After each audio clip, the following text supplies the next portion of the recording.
ఈ సమయం వరకు మనలను భూమి మీద సజీవులుగా కాచి కాపాడినటువంటి దేవాది దేవునికి ప్రభువైన యేసుక్రీస్తు నామములో కృతజ్ఞతాస్తుతులు సమర్పిస్తూ ఉన్నాను.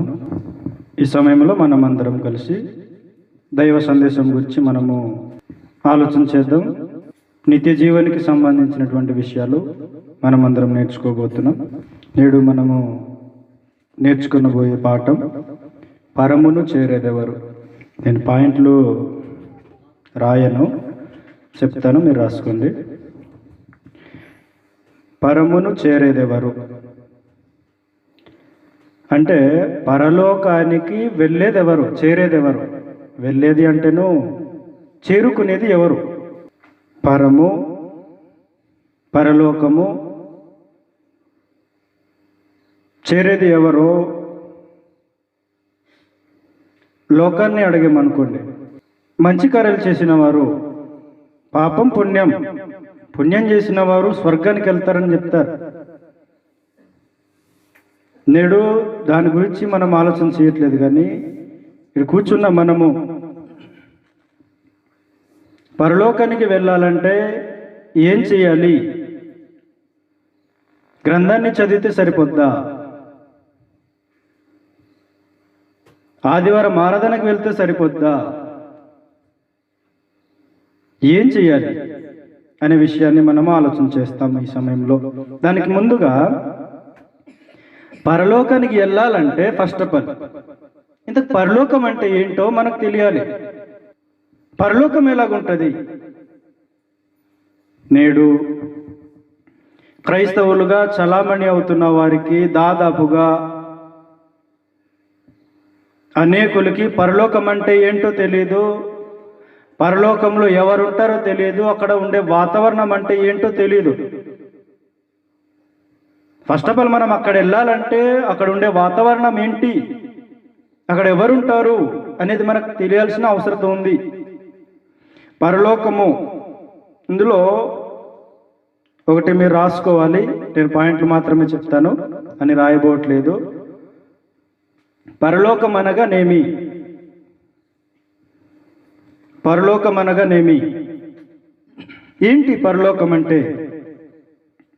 మత్తయి సువార్త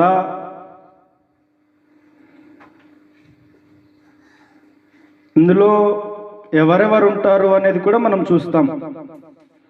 6వ అధ్యాయం 9వ వచనంలో, మత్తయి సువార్త 6వ అధ్యాయం 9వ వచనంలో, కాబట్టి మీరు ఇలాగూ ప్రార్థన చేయుడి, పరలోకమందున మా తండ్రి, నీ నామం పరిశుద్ధపరచబడుగాక. అనేక విషయాలు. దేవుడు నివాసం ఉండే లోకం పరలోకం ఒకటి, దేవుడు నివాసం ఉండే లోకము పరలోకం. దేవుడు ఎక్కడుంటాడు? లోకంలో మనుషుల్ని అడగొద్దు. నేడు క్రైస్తవులుగా చలామణి అవుతున్న వారికి సైతం దేవుడు ఎక్కడ ఉంటాడంటే చర్చ్ బిల్డింగ్లో ఉంటాడని చెప్తారు. దేవుడు ఎక్కడ నివాసం ఉంటాడంటే పరలోకంలో.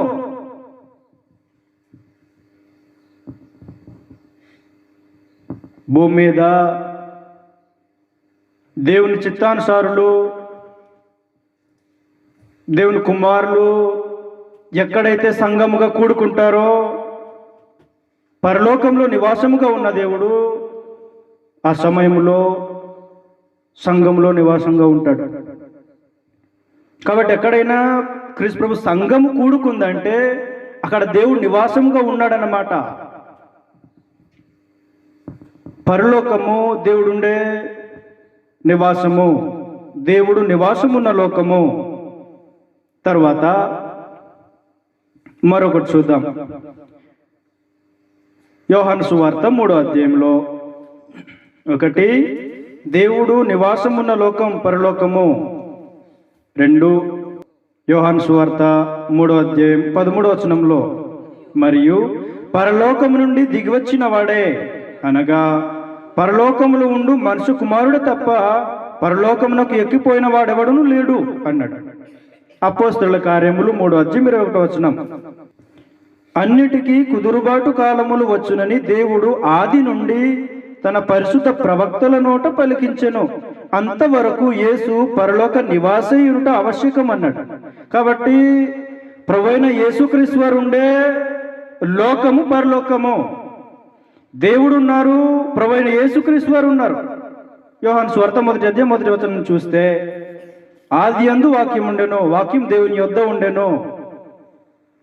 ప్రభువైన యేసు నివాసమున్న లోకం పరలోకం. దేవుడు నివాసమున్న లోకం పరలోకం. 3, పరిశుద్ధాత్మ నివాసమున్న లోకం పరలోకం. యోహాను సువార్త 14వ అధ్యాయం 16వ వచనంలో, 16వ అధ్యాయం 13వ వచనం, 14వ అధ్యాయం 16వ వచనం, 16వ అధ్యాయం 13వ వచనం. యోహాను సువార్త మనం ఒక వచనం మాత్రమే చదువుతాం. యోహాను సువార్త 14వ అధ్యాయం 16వ వచనం రాసుకోండి.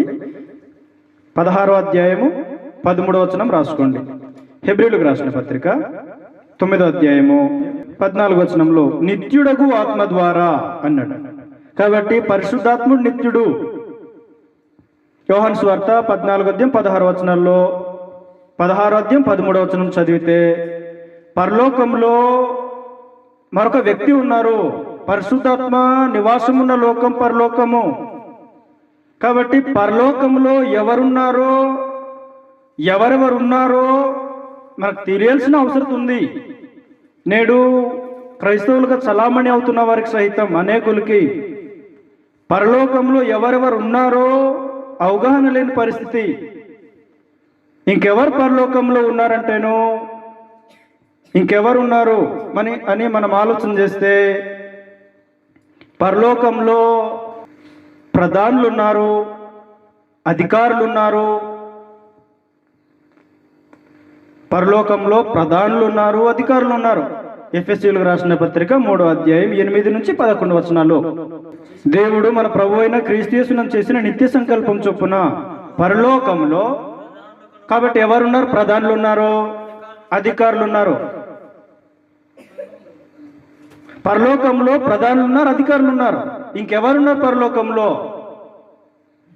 ప్రకటన గ్రంథం 5వ అధ్యాయము 10వ వచనంలో పరలోకంలో ఇంకెవరున్నారు అంటే కోట్ల కొలది దేవదూతలు ఉన్నారు.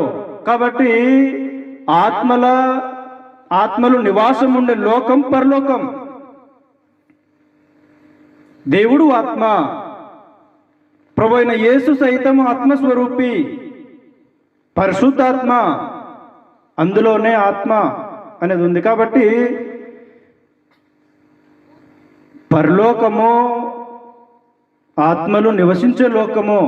పరలోకం అంటే ఏంటో మనం తెలుసుకోవాల్సిన అవసరం ఉంది. పరలోకంలో ఏముంటది అంటేనో దేవుని ఏలుబడి ఉంటది, దేవుని గవర్నమెంట్ ఉంది, ప్రభుత్వం ఉంది పరలోకంలో. మత్తయి సువార్త 6వ అధ్యాయం 9వ వచనంలో, కాబట్టి మీరు ఇలాగున ప్రార్థన చేయుడి, పరలోకమందున మా తండ్రి, నీ చిత్తము అంటే నీ ఇష్టము. దేవుని ఏలుబడి పరలోకంలో ఉంది. క్రీస్తు ప్రభు సంఘముగా దేవుని చిత్తం పరలోకంలో నెరవేర్చబడుతుంది. అదే విధానంలో ప్రభు అయిన క్రీస్తు సంఘమందు దేవుని చిత్తం అనేది నెరవేరాలి, జరగాలి.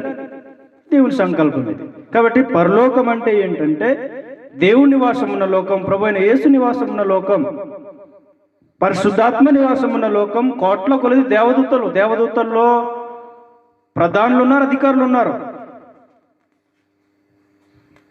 వారు ఉండే లోకము దేవుని చిత్తం జరిగే లోకం. అది అందులో ఉండే వాతావరణము ఎంతో శ్రేష్టమైనది, వర్ణించలేనిది. పాపమునకు తావులేని లోకం. ఎవరు వెళ్తారు? నీతితో కూడింది, సత్యంతో కూడింది, పరిశుద్ధతతో కూడింది పరలోకం. ఎవరు వెళ్తారు? పరమును చేరేదెవరు? పరలోకానికి వెళ్ళేదెవరు? బాప్తిసం పొందుతాం, రక్షణను మనము అనుభవిస్తుంటాం. వెళ్తావా పరలోకానికి? చేరుకుంటావా? ఆలోచన చేయాలి మనము. పరలోకానికి వాస్తవానికి క్రైస్తవులు ఏం మర్చిపోతున్నారంటే, పరలోకానికి నేను వెళ్ళాలి అన్న విషయాన్నే మర్చిపోతున్నారు. ఇదొక్కటి తప్పించి మిగతావన్నీ క్రైస్తవులు అనే పేరుతో నేను పరలోకానికి సంబంధించిన వాడిని, నా పౌరస్థితి పరలోకంలో ఉన్నది అన్న వాస్తవ విషయాన్ని మర్చిపోయి పరలోకం వైపు జీవితాలు కొట్టుకోవడం మానేసి భూసంబంధమైన జీవితం జీవిస్తూ ఉన్నారు. కాబట్టి మనం మొదటిగా పరలోకానికి వెళ్ళాలంటే ఫస్ట్ ఆఫ్ ఆల్ పరలోకం అంటే ఏంటో మనం తెలుసుకోవాల్సిన అవసరం ఉంది. రెండు, మనం ఏమేమి చూసామంటే పరలోకం అంటే ఏంటి అని చూసాం. దేవుడి నివాసం ఉన్న లోకం పరలోకం, అనేక విషయాలు ఉన్నాయి. అది మహిమలోకం, అది పరలోకం. రోమన్ అంకె 2 ఒకటి చూసాం మనము. రోమన్ అంకె 2లో పరలోకం వెళ్ళాలంటే మనకి ఏం తెలిసి ఉండాలి. 2లో మనం నేర్చుకుని పోయే పాయింట్ ఏంటంటే పరమును చేరుటకు అంటే పరలోకానికి చేరుటకు మార్గము తెలియుట ఆవశ్యకము. పరమును చేరుటకు మార్గము తెలియుట ఆవశ్యకము అంటే పరలోకానికి వెళ్ళాలంటే ఏం తెలిసి ఉండాలి? మార్గం తెలిసి ఉండాలి. ఎవరు వెళ్తారు పరలోకానికి? మార్గం తెలిసిన వాళ్ళు వెళ్తారు. మార్గం తెలియని వాళ్ళు వెళ్తారా? వెళ్ళలేరు, దారి తప్పిపోతారు. మనకు తెలిసిన విషయమే. ఎక్కడికైనా వెళ్ళాలి అంటే, నేను గమ్యం చేరుకోవాలనుకుంటే మొదటిగా నాకేం తెలియాలంటే నాకు మార్గం తెలియాలి. ఈ ఊరికి నేను రావాలంటే ఈ ఊరికి రావాల్సిన మార్గంలోనే రావాలి. దారి తెలియకపోతే దారి తప్పిపోతాం. కాబట్టి పరలోకానికి వెళ్ళాలంటే ఏం తెలిసి ఉండాలి? మార్గం తెలిసి ఉండాలి. మార్గం తెలిసి ఉండాలి. మనుషులకు ఎవరికైనా తెలుసా మార్గం? ఎవరికి తెలీదు. మనుషులు మార్గాన్ని తప్పిపోయారు. మార్గాన్ని తప్పిపోయిన మనుషులకు మార్గాన్ని చూపించడానికి వచ్చింది ప్రభువైన యేసు. కాబట్టి అందులో మొదటి పాయింట్, అందులో ఏ పాయింట్ రాసుకోండి, ఆ మార్గం తెలిసిన వారిని కనుగొనుట అవసరం అని రాసుకోండి. పరమును చేరుటకు మార్గం తెలియుట ఆవశ్యకము. అందులో ఏ పాయింట్, ఆ మార్గం తెలిసిన వారిని కనుగొనడం అవసరం. మార్గము మనకు తెలియదు. వాస్తవానికి పరలోకానికి వెళ్ళాలంటే మనకు దారి తెలియదు. క్రైస్తవ జీవితము, క్రైస్తవులు ఆదివారం ఆరాధన, పాటలు, బైబిల్ మనం వచ్చిస్తూ ఉంటాం మన నోట్లో నుంచి. పరలోకానికి వెళ్ళడానికి నీకు దారి తెలుసా? మార్గం తెలుసా?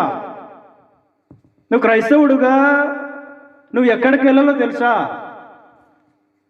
మార్గం తెలిస్తేనే కదా నువ్వు పరలోకానికి వెళ్తావు. నీకు మార్గం తెలియకపోతే పరలోకానికి వెళ్ళలేవు.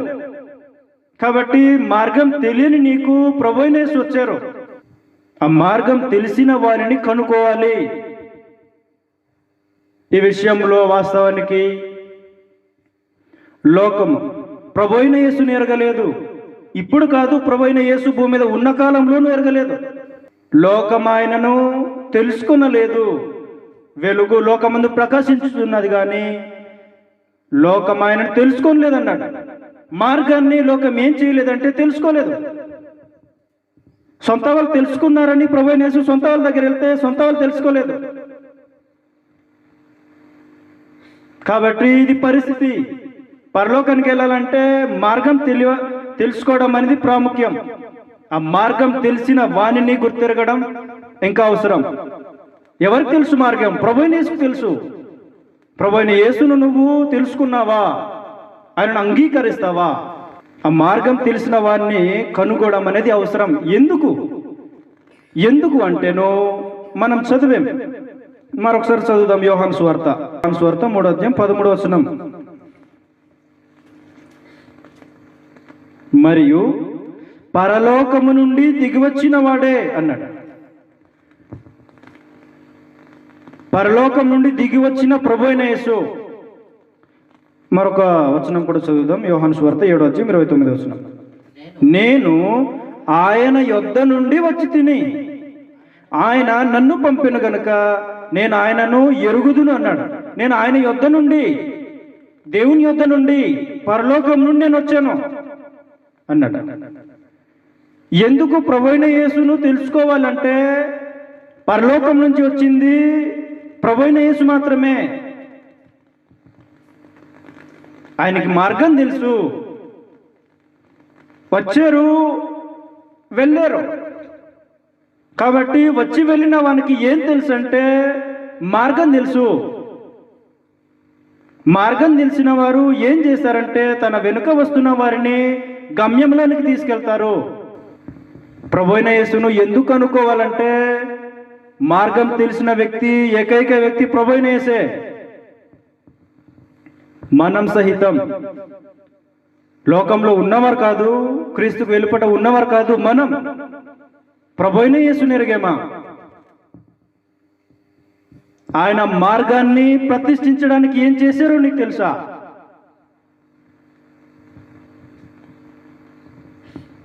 తన శరీరములో చివరి రక్తపు బొట్టు ఆ మార్గమును ప్రతిష్ఠించడానికి ఒక గుడారమును, ఒక సంఘమును ప్రభువైన యేసు తన రక్తంతో దేవుడు నివాసముగా ఉండడానికి దేవుని ఇల్లును, సంఘాన్ని ప్రభువైన యేసు స్థాపించాడు తన ప్రాణం ఇచ్చి. మనుషుడు పరలోకానికి వెళ్ళడానికి తడువులాడతాడేమో, కష్టపడతాడేమో, నా ప్రాణాన్ని అర్పిస్తాను, నా రక్తాన్ని ధారపోసి సంఘమును కడతాను, దేవుని ఏర్పాటిది. కాబట్టి ప్రభువైన యేసును కనుక్కున్నవాడు నెక్స్ట్ ఏం కనుక్కుంటాడంటే ఆ మార్గాన్ని కనుక్కుంటాడు. పరలోకానికి వెళ్ళడము సాధ్యమేనా అంటే సాధ్యమే. ఎవరికి సాధ్యం? మార్గం తెలిసిన వానికి సాధ్యం. రక్షణ ఉచితమే. ఎవరైనా విశ్వసించి మారు మనసు పొంది బాప్తిజం పొందొచ్చు. రక్షణ ఉచితమే. పరలోకము అంత ఈజీగా వెళ్ళడము వీలుండదు. కాబట్టి మార్గం తెలిసిన వాడిని కనుగొనడం అవసరము. ఎందుకు మార్గం తెలిసిన వాడిని కనుగొనడం అవసరం అంటేను, ప్రభువైన యేసు పరలోకం నుండి వచ్చారు, వచ్చి భూమి మీద కొన్ని సంవత్సరాలు జీవించారు, వెళ్ళారు. ఆయన తెలుసు మార్గం, వచ్చి వెళ్ళారు. అపోస్తుల కార్యం చదివాం 3:21 పరలోక నివాసి ప్రభువైన యేసు భూమి మీదకి వచ్చారు. తండ్రైన దేవుడు భూమి మీదకి రాలేదు, ప్రభువైన యేసు వచ్చాడు, శరీరధారిగా వచ్చాడు, మార్గం చూపించాడు. ఆయన్ని కనుగోవడం అనేది అవసరం. ఎలా కనుక్కుంటాం? ఎక్కడుంటాడు ఆయన? ఒక మంత్రి, ఒక అధికారి ఎక్కడుంటాడో మనము ఆచూకీ తెలుసుకొని అడ్రస్ కనుగొని వెళ్ళి కలుసుకుంటాం. ప్రభువైన యేసు ఎక్కడున్నాడు? భూమి మీద. ఇక్కడ లేడే. ఎలా కనుక్కుంటాం? ఆయన ఇప్పుడు ఎక్కడున్నాడంటే పరలోకమందు తండ్రైన దేవుని కుడిపార్శ్వమున ఆసీనుడై ఉండి ప్రభువైన తన సంఘాన్ని పరిపాలన చేస్తూ ఉన్నాడు. నీకు దొరుకుతాడా? ఎలా కనుక్కుంటావు? మార్గం నీకు దొరకాలంటే ప్రభువైన యేసును కనుక్కోవాలి. ఆయన భూమి మీద లేడే. కాబట్టి ఆ మార్గమును కనుగొనే విధానం ఆయన శరీరమును తెర ద్వారా, ఆ మార్గం నూతనమైనది, జీవము గలది అన్నాడు. పరలోకానికి ప్రభువైన యేసు ఏం చేశారంటే తన రక్తము కార్చి రూట్ మ్యాప్ నేరుగా ప్రభువైన యేసును మనము సరైన విధానంలో తెలుసుకోము. క్రీస్తు ప్రభువుని గురించి కాకుండా వేరేది ఏదైనా ఉంటే ఎంత డీప్గా అయినా లోతుగా ఆలోచన చేస్తాం. ఏం చేశారో తెలుసా? ప్రభువైన యేసు పరలోకానికి ఎలా వెళ్ళాలో నీకు మార్గాన్ని చూపించారు. నీ కంటి ముందు ముసుగు ఉంటే ఆ మార్గాన్ని నువ్వు కనుక్కోలేవు. ముసుగు తీయాలి. ముసుగు తీస్తేనే బయట ఏముందో కనిపిస్తుంది. క్రైస్తవులుగా జీవిస్తున్న వారు అనేకులు. పరలోకానికి వెళ్ళేలా జీవితాలు ఉండవు. పరలోకానికి వెళ్ళాలనుకునేవారు మొదటిగా ఏం చేయాలంటే మార్గాన్ని కనుక్కోవాలి. ఏ పాయింట్ చూసాం? ఆ మార్గం తెలిసిన వారిని కనుగొనడం అవసరం. ఏ పాయింట్ చూసాం? B point. ప్రభువైన యేసు భూమి మీదకి ఎందుకు వచ్చారు? అనేక కారణాలు ఉన్నాయి. ఒక్క కారణం కాదు, అనేక కారణాలు ఉన్నాయి. అందులో ఒకటి, మార్గం తప్పిన వారికి మార్గం చూపించడానికి ప్రభువైన యేసు వచ్చాడు. ఏ మార్గం? పరలోక మార్గం. మార్గము తప్పిన వారికి మార్గము చూపించడానికి, మార్గం తప్పిన వారికి మార్గం చూపించడానికి ప్రభువైన యేసు వచ్చాడు. యోహాను సువార్త 14వ అధ్యాయం 1వ వచనం నుంచి, మీ హృదయమును కలవరపడనీయకుడి, దేవుని యందు విశ్వాసం ఉంచున్నారు, నా యందును విశ్వాసం ఉంచుడి. నా తండ్రి ఇంట అనేక నివాసములు కలవు. కాబట్టి ఇక్కడ మరొక సమాధానం దొరుకుద్ది. పరలోకంలో ఏముంది అంటే అనేక నివాసాలు ఉన్నాయి. నా తండ్రి ఇంట అనేక నివాసములు కలవు, లేని ఎడల మీతో చెప్పుదును, మీకు స్థలం సిద్ధపరచవెలుచున్నాను. నేను వెళ్ళి మీకు స్థలం సిద్ధపరిచిన ఎడల నేను స్థలంలో మీరు ఉండలాగున మరలా వచ్చి నా యొద్ద నుంటకు మిమ్మల్ని తీసుకుని పోవదును. నేను వెళ్ళుచున్న స్థలమునకు మార్గము మీకు తెలుసు అన్నాడు. ఎవరికి తెలుసు? శిష్యులకు తెలుసు. 6వ వచనం చదువుదాం. యేసు, నేనే మార్గం అంటే నన్ను మీరు ఎరిగారు, నేనెవరు మీకు తెలుసు.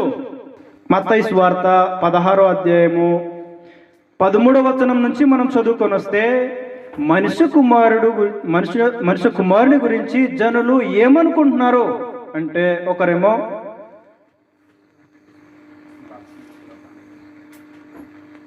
ఏలియా అనియో, ఇర్మియా అనియో, బాప్తిస్మిచ్చు యోహాన్ అనియో, లేకపోతే ప్రవక్తలు ఈయన ఒక ప్రవక్త అని అనుకుంటున్నారు. సరే, మీరేమనుకుంటున్నారు నా గురించి అంటే, సజీవుడకు దేవుని కుమారుని క్రీస్తు, ప్రభువైన యేసు మార్గము. శిష్యులు తెలుసుకున్నారు. కాబట్టి పరలోకానికి ఏకైక మార్గం ప్రభువైన యేసే. ప్రభువైన యేసే అంటేనో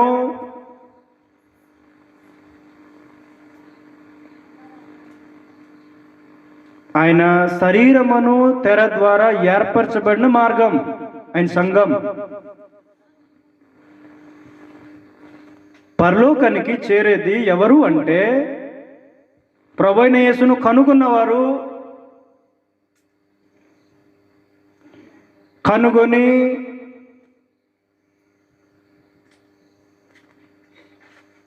ఆయన ఒక జీవితమును జీవించారు, చూపించారు. ఆ మార్గమును కనుగొన్నవారు. మార్గం కనుక్కుంటే సరిపోదు, నడుచుకోవాలి. పరలోకం చేరడము చాలా కష్టంతో కూడింది.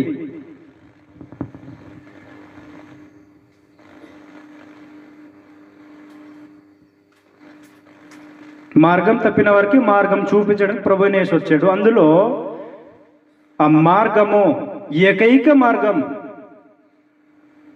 ఓన్లీ వన్ అండ్ ఓన్లీ యేసే. నీకు దిక్కెవరు లేరు. భూమి మీద నీకు బంధువులు ఉండొచ్చు, ప్రాణ స్నేహితులు ఉండొచ్చు, నీకు అండదండగా ఎవరైనా ఉండొచ్చు. పరలోకానికి వెళ్ళాలంటే నీకు దిక్కు ప్రభువైన యేసే. అలాంటి ప్రభువైన యేసును ఏం చేస్తారంటే తమ కాలుతో తన్నుతారు. హెబ్రీ పత్రికలో చెప్పారు. హెబ్రీ పత్రికలో, దేవుని కుమారుని తమ పాదములతో త్రొక్కుచు నిబంధనకు కారణమైన రక్తాన్ని అపరాధముగా ఎంచుతూ అన్నాడు. కాబట్టి నీకు దిక్కు అయిన ప్రభువైన యేసుని ఏం చేస్తున్నావంటే నువ్వు తృణీకరిస్తున్నావు. ఎలా తృణీకరిస్తున్నావో నాకు తెలియదు. దేవుని కార్యక్రమం ముందు, ఆరాధన ముందు, దేవుని వాక్యం నేర్చుకున్న ముందు నువ్వు దాన్ని విడిచిపెట్టి నువ్వు దేనికి ప్రాముఖ్యతనిచ్చినా నువ్వు ప్రభువైన యేసుని ఏం చేస్తున్నావు అంటే తృణీకరిస్తున్నావు. నాకు అవసరం లేదు అంటున్నావు. నువ్వు చెప్పకుండానే నీ క్రియలతో, నువ్వు చేస్తున్న పనులతో నువ్వు చెప్తున్నావు. పరలోక మార్గము నాకు వద్దు అంటున్నావు. ఏకైక మార్గం ప్రభువైన యేసే. ఆ మార్గాన్ని వద్దు అనుకుంటున్నావు. చెప్పట్లేదు, క్రియలతో.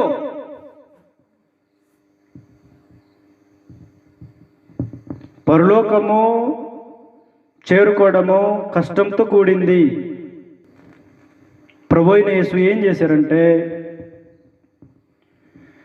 పరలోకం వెళ్ళడానికి రూట్ మ్యాప్ ఇచ్చారు. నేనే మార్గం, నన్ను చూడండి అన్నాడు. నేను ఎక్కడికి వెళ్తున్నానో మీకు తెలుసు, మార్గం తెలుసు అన్నాడు. కింద ఏమన్నాడంటే డైరెక్ట్గా నేనే మార్గం, నన్ను చూడండి అన్నాడు. ఇంకా సులువు చేశాడు. పరలోక మార్గానికి మనం వెళ్ళడానికి ప్రభువైన యేసు ఇంకా సులువు చేశాడు. పరలోక మార్గం చేరాలంటే ఏకైక మార్గం క్రీస్తే. బిలో ఒక పాయింట్, 2 బిలో 2. ఆ మార్గంలో వెళ్ళుటకు, పాయింట్ రాసుకోండి ఫస్ట్. ఆ మార్గంలో వెళ్ళుటకు క్రీస్తు తన అడుగు జాడలను విడిచిపెట్టి వెళ్ళెను. ఆ మార్గంలో వెళ్ళుటకు క్రీస్తు తన అడుగు జాడలను విడిచి వెళ్ళెను. మార్గాన్ని చూపించాడు. మనుషులకు ఇంకా సులువుగా ఏం చేశాడంటే తన అడుగు జాడల్ని విడిచిపెట్టి వెళ్ళాడు. పేతురు రాసిన మొదటి పత్రిక 2వ అధ్యాయం 21వ వచనంలో క్రీస్తు కూడా మీ కొరకు బాధపడి మీరు తన అడుగు జాడల యందు నడుచుకున్నట్లు మీకు మాదిరి ఉంచిపోయెను. తన అడుగు జాడ. ఏంటి అడుగు జాడ? ఎప్పుడైనా ఆలోచన చేసేవా? అడుగు జాడ ఆలోచన చేస్తారు, జీవించడం కష్టమవుతుంది.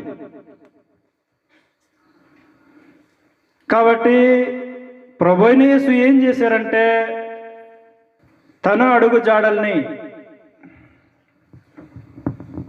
విడిచిపెట్టి వెళ్ళారు.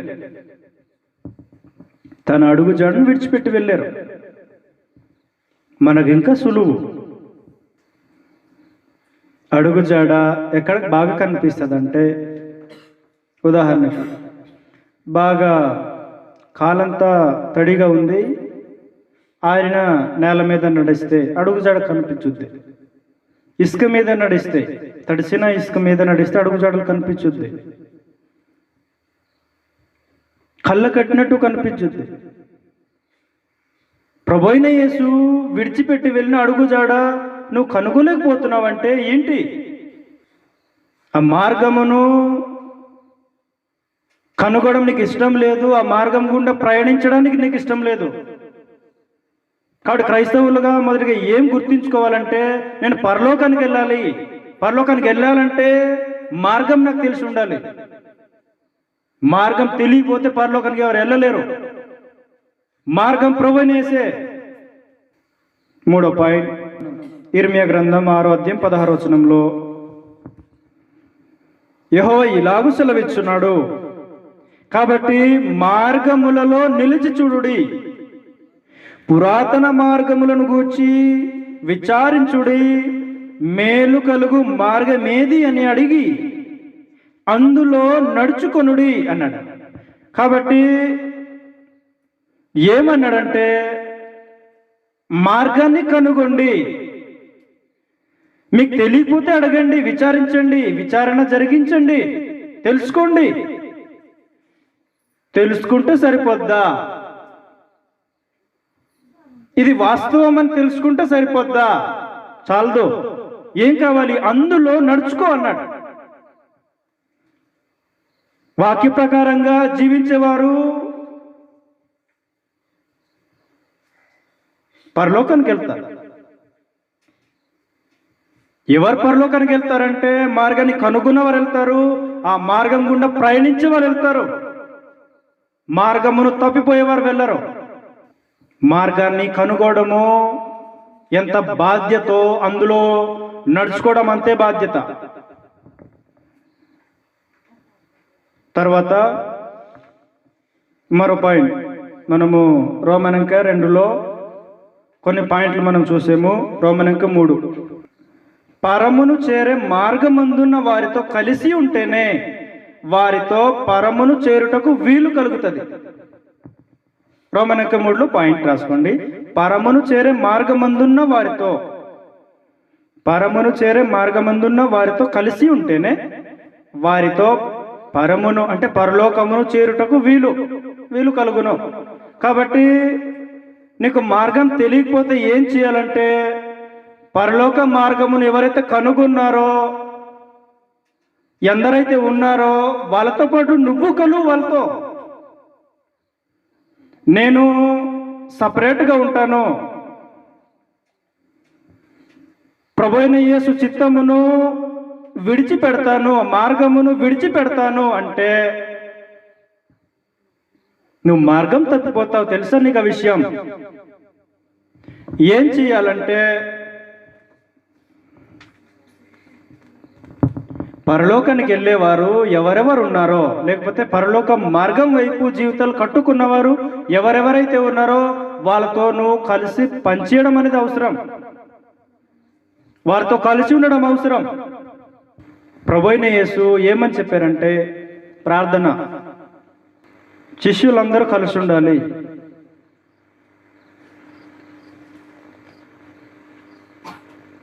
అపోస్తుల బోధ ప్రకారము, దేవుని సంకల్ప ప్రకారము ఆయన చిత్తము నెరవేర్చే వారందరూ, ఆ మార్గంలో ఉన్న వారందరూ కలిసి ఉండాలి అన్నాడు. యోహాను సువార్త 17వ అధ్యాయంలో చదువుకుంటే, పరలోకానికి చేరేవారు వెళ్ళేవారు ఏం చేయాలంటే, పరలోకానికి ఎవరెవరైతే వెళ్తున్నారో వాళ్ళతో నువ్వు కలిసి ఉండాలి. కలుస్తావా? ఒంటరిగా ఉంటాం మనం. ఒంటరిగా అంటేను పరలోకానికి వెళ్ళే మార్గంలో కొందరు ఉన్నారు, విడిచిపెడతాం. కలిసి ఉండడం అనేది అవసరం. వాళ్ళతో పాటు, సహోదరులతో పాటు, సంఘంతో పాటు కలిసి ఉండాలి. కాబట్టి పరలోకానికి వెళ్ళేవారు, పరలోకం వైపు ఎవరెవరైతే వెళ్తున్నారో అంటేను ఆ మార్గము గుండా ఎవరెవరైతే ప్రయాణం చేస్తున్నారో వారితో పాటు కలిసి ఉండాలి. కలిసి ఉండడం అంటేను, మనం యోహాను సువార్త 14వ అధ్యాయం చదివాం. నేను ఎక్కడికి వెళ్తున్నానో మీకు తెలుసు అన్నాడు. అంటే మార్గం మీకు తెలుసు, నేనే ఆ మార్గాన్ని అన్నాడు. నేనే ఆ మార్గాన్ని అంటేను, నేను ఏదైతే చెప్పానో, నేను ఏదైతే చేశానో, మీరు ఏదైతే చూసారో, పరలోకానికి వెళ్ళడానికి మార్గం అదే. నేనే మార్గం, ఉదాహరణ నేనే అన్నాడు. కాబట్టి ప్రభువైన యేసు మార్గమును ఏర్పాటు చేశారు. ఆ మార్గం గుండా పయనించడానికి తన అడుగుజాడల్ని విడిచిపెట్టి వెళ్ళారు. ఆ అడుగుజాడల్లో నడిచి వెళ్ళేటప్పుడు ఏం కలుగుద్దంటే, మార్కు సువార్త 10వ అధ్యాయం 28వ వచనం నుంచి, పేతురు, ఇదిగో మేము సమస్తమును విడిచిపెట్టి నిన్ను వెంబడించమని ఆయనతో చెప్పసాగాను. అందుకు యేసు ఇట్లా, నేను నా నిమిత్తమును సువార్త నిమిత్తమును ఇంటినైనను, అన్నదమ్ములనైనను, అక్క చెల్లెండ్రనైనను, తల్లిదండ్రులనైనను, పిల్లలనైనను, భూములనైనను విడిచిన వాడు, ఫస్ట్ ఆఫ్ ఆల్ పరలోకానికి మార్గమును కనుగొన్నవారు, ఆ మార్గము గుండా ప్రయాణించేవారు, వారు చేయాల్సినటువంటి త్యాగం. ఇంటిని విడిచిపెడతామా? మన ఇంటిని విడిచిపెడతామా? అన్నదమ్ములనైనను, అక్క చెల్లెండునైనను, తల్లిదండ్రులనైనను, పిల్లలనైనను, భూములనైనను, అంటే నువ్వు చివరికి ఏమన్నాడంటే నీ సర్వస్వమును, నీకు అండగా ఉన్నవారిని, నీకు తోడుగా ఉన్నవారిని, నీ రక్త సంబంధికుల్ని, నీ బిడ్డల్ని, నీ ఇంటిని, నీ ఆస్తిని, చివరికి నీ ప్రాణం అడ్డొస్తే నీ ప్రాణాన్ని అన్నాడు. విడిచిన వాడు విడిచిపెడితే 30వ వచనంలో విడిచిన వాడు ఇప్పుడు ఇహమందు హింసలతో పాటు అన్నాడు. హింస నీకు, ఇది విడిచిపెడితే హింస. పరలోకానికి వెళ్ళడానికి మార్గాన్ని కనుగొన్నాను కదా, అందులో నడుస్తున్నాను కదా, త్యాగం చేశాను కదా నా ఆస్తిని, నా వారిని, అయినా హింస ఏంటి? హింసే. అనుభవిస్తావా? తల వంచుతావా దానికి? క్రైస్తవులంటే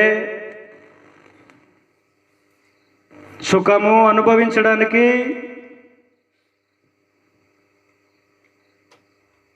లగ్జరీ అనుభవించడానికి ఎక్కువగా ఆలోచన చేస్తారు. హింస పొందడానికి ఆలోచన చేస్తావా? పరలోక మార్గమును కనుగొన్నవారు, అందులో ప్రయాణం చేసేవారు ఏం అనుభవిస్తారంటే హింస అనుభవిస్తారు. నువ్వు వారితో కలిసి నువ్వు హింస అనుభవిస్తావా? ఎలాగొచ్చుద్దో తెలియదు హింస. చెప్పాడు, ఇంటినైనను, అన్నదమ్ములైనను నిన్ను వెలివేస్తారు, అక్క చెల్లెలైనను, తల్లిదండ్రులైనను, భూములైనను, నీ ప్రాణంతో సహా అన్నాడు. విడిచిన వాడు ఇహమందు హింసలతో పాటు నువ్వు అనుభవిస్తావు. అయితే హింస ఉంటుంది. ప్రభు యేసు యొక్క మార్గంలో ఇవన్నీ ఉన్నాయి. ఎవరెళ్తారు పరలోకానికి? హింస ఉంటుందా? వదిలేసుకుంటారు సులువుగా. ఇంకేమన్నాడంటే ఇరుకు మార్గం అన్నాడు. ఇది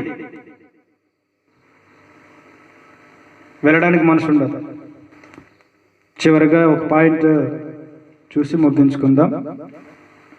పరలోకము వెళ్ళడము వాస్తవానికి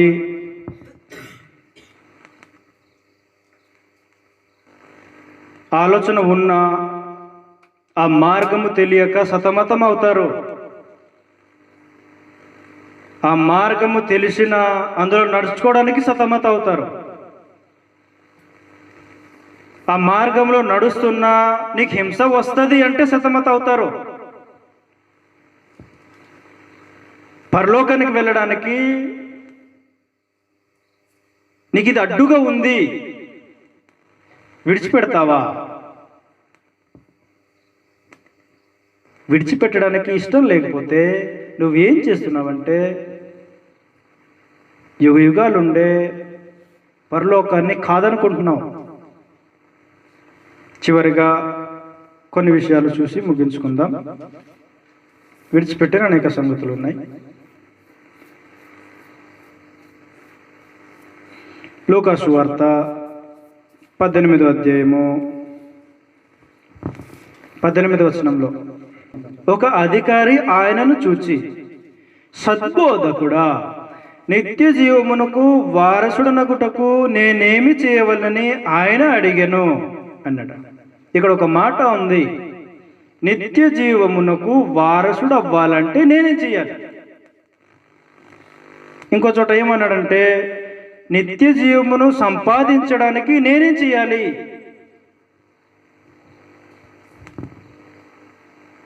పరలోకం వెళ్ళాలన్న మనసు ఉందా నీకు? నేనేం చేయాలి పరలోకం వెళ్ళడానికి?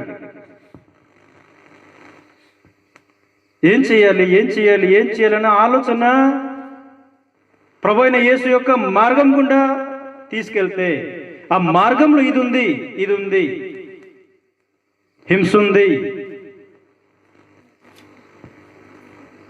నిన్ను దూషిస్తారు, నిన్ను కొడతారు, నిన్ను అవమానపరుస్తారు, అనుభవిస్తావా? పరలోకం వెళ్ళే మనస్సు నీకుందా? పరలోకం కూర్చిన ఆలోచన నీకుందా అని ఆలోచన చేయాలి.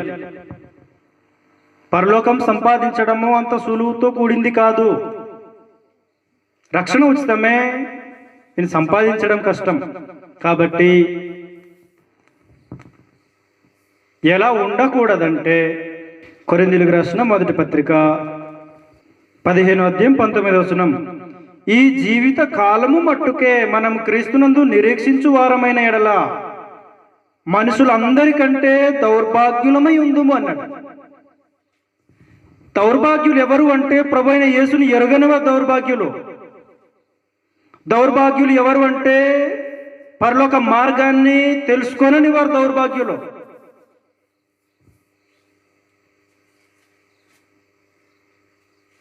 ఆయన స్థాపించిన సంఘమును, పరలోకమును, ప్రభు అయిన క్రీస్తును నువ్వు తెలుసుకోకపోతే నువ్వు దౌర్భాగ్యుడవే.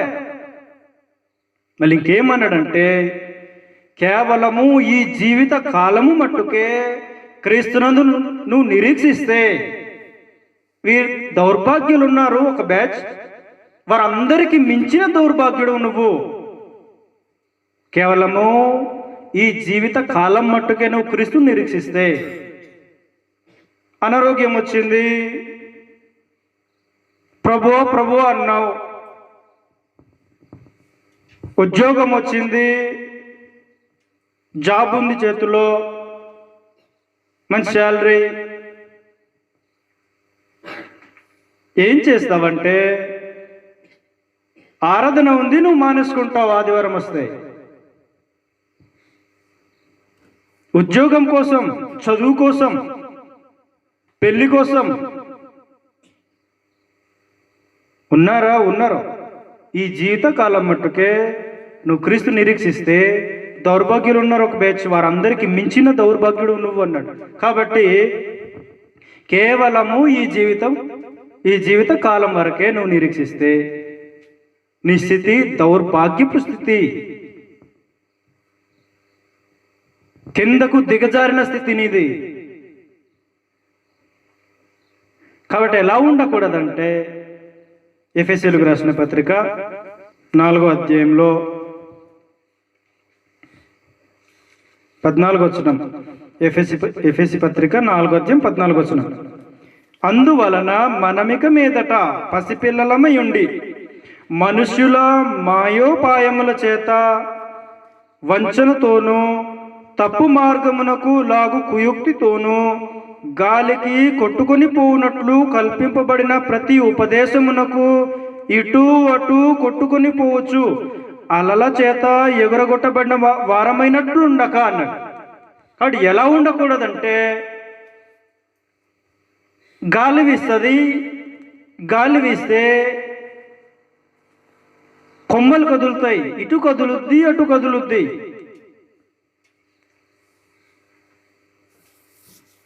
పరమును కోరుకున్నవారు, పరలోకానికి వెళ్ళేవారు ఎలా ఉండకూడదంటే స్థిరముగా ఉండాలి, ఇటు అటు కదలని వారుగా ఉండాలి. పరలోకం సంపాదించడం కష్టమైనదే, అయితే మార్గం ఉంది, చిక్కులున్నాయి.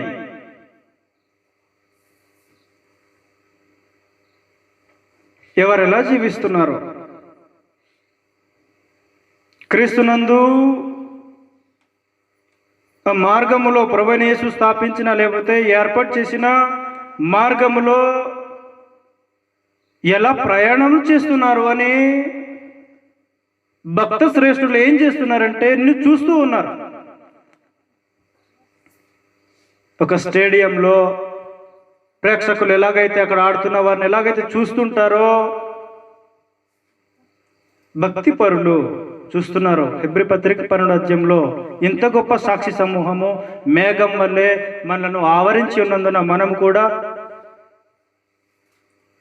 ఏమన్నాడంటే, నిన్ను చూస్తున్నారు, ఆ మార్గం గుండా నువ్వు పయనిస్తావా, పయనించవా, దారి తప్పిపోతావా చూస్తూ ఉన్నారనమాట. సహాయం చేస్తారా? ప్రభువైన యేసే సహాయం చేసేవారు. కాబట్టి మనం ఏమేం చూసామంటే, పరలోకం అంటే ఏంటో చూసాం. దేవుడి నివాసమున్న లోకం, ప్రభువైన యేసు నివాసమున్న లోకం, పరిశుద్ధాత్మ నివాసమున్న లోకం, కోట్ల కొలు దేవదూతలు ఉన్నారు. మహిమ ఉన్న లోకం, దేవుని ఏలుబడి ఉన్న లోకం పరలోకం. ఆ పరలోకమును చేరాలంటే మార్గం తెలుసుకోవాలి. ఆ మార్గం ప్రభువైన యేసు అని చూసాం.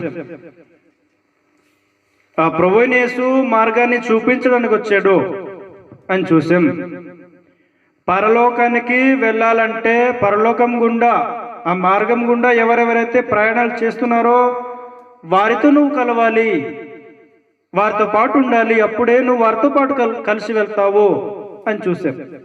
తర్వాత ముగింపుగా మనం ఏం చూసామంటే, నిత్య జీవమును సంపాదించుకునే మనసు నీకుందా? పరలోకానికి వెళ్ళే మనసు ఉందా? లేకపోతే ఈ జీవితకాలం మట్టుకే నువ్వు క్రీస్తుని నిరీక్షిస్తావా?